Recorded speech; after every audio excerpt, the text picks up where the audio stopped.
Nous sommes début janvier, la période où on se dit « Allez, cette année, je change tout ». Et là, la peur débarque. Et oui, elle est comme ça, la peur. Elle vient sans prévenir. Elle toque même pas à la porte et elle s'installe direct sur ton canapé.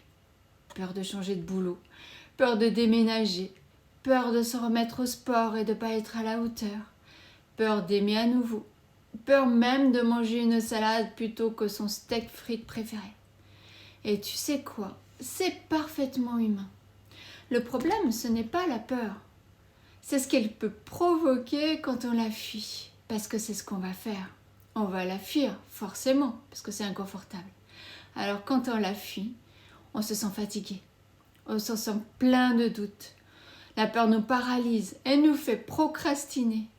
Elle nous fait croire qu'on n'est pas à la hauteur, qu'on n'est pas prêt. De toute façon, on est nul. Et la première chose à faire, c'est pas de lutter contre la peur. C'est d'accueillir.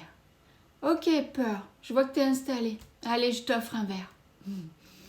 Parce que c'est pas en fuyant qu'on avance. C'est en l'accueillant qu'elle s'apaise. Et justement, on va souffler avec ça pour accueillir cette peur. Ça dure 5 minutes, c'est pas long. Je finis de l'enregistrer et je te l'envoie de suite sur ma chaîne. Vas-y, jette un coup d'œil, pratique.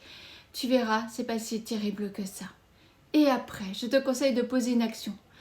Peu importe l'action.